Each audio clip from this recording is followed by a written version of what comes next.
નમસ્કાર મિત્રો, ગુજરાતના રાજકારણમાં આ સમયે સૌથી મોટા સમાચાર સામે આવે છે.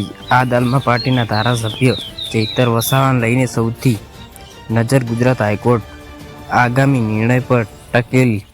સવાલ એ છે કે શું ચૈતર વસાવા 24 ઓગસ્ટે ચૈતર વસાવા રાહત મળશે કે શું હાઈકોર્ટ તેમના જામીન અરજી નિર્ણય આપશે, અને જો જામીન મંજૂરી થાય તો તેના જેલની બહાર આવી શકશે. મિત્રો, હાલના સૌથી મહત્વની વાત એ છે કે 24 ઓગસ્ટ તારીખ લઈને ચર્ચામાં તેજ બની છે, પરંતુ અત્યારે એક ચોક્કસપણે કહ્યું યોગ્ય એ છે કે તે દિવસે ચૈતર વસાવા જેલની બહાર આવશે કે અંતિમ નિર્ણય કોર્ટનો આદેશ પર નિર્ભર રહેશે. તાજેતરમાં અહેવાલ મુજબ જામીન અરજી અંગે અંતિમ નિર્ણય બાકી છે.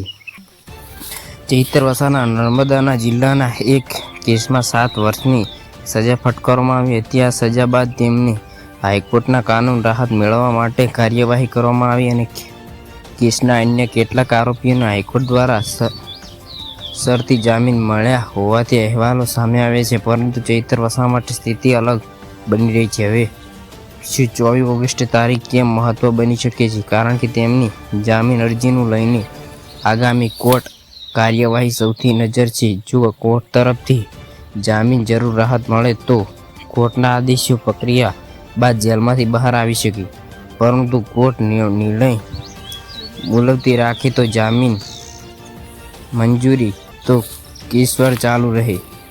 આ સમગ્ર મામલે માત્ર કાયદાકીય નહીં પરંતુ ગુજરાતના રાજકારણમાં માટે મહત્વ બની ગયો છે. ચૈતર વસાવા આદિવાસી વિસ્તારના મહત્વની રાજકીય નેતા તરીકે જાણીતા છે, તેથી તેમના કોર્ટના નિર્ણય રાજકીય અસર પર થઈ શકે છે.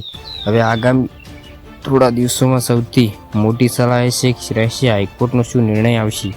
મિત્રો, 24 ઓગસ્ટ કોર્ટના આવનારી સત્તાવાર આદેશ નક્કી કરવાના ચૈતર વસાવા તાત્કાલિક રાહત મળશે કે એટલે ચૈતર વસાવા 24 ઓગસ્ટે બહાર આવશે એવું કહી યોગ્ય નથી. કોર્ટ અંતિમ આદેશે આવ્યા બાદ સ્થિતિ સ્પષ્ટ થાય. આ સમાચાર અંગે તમારો શું મત છે? તમને લાગે તો હાઈકોર્ટ તરફ ચૈતર વસાવા જામીન મળશે? તે તમારા કોમેન્ટ કરતા રહેજો. વિડીયો ગમ્યો હોય તો લાઈક, શેર અને સબસ્ક્રાઈબ કરજો. જય હિન્દ, જય ગુજરાત.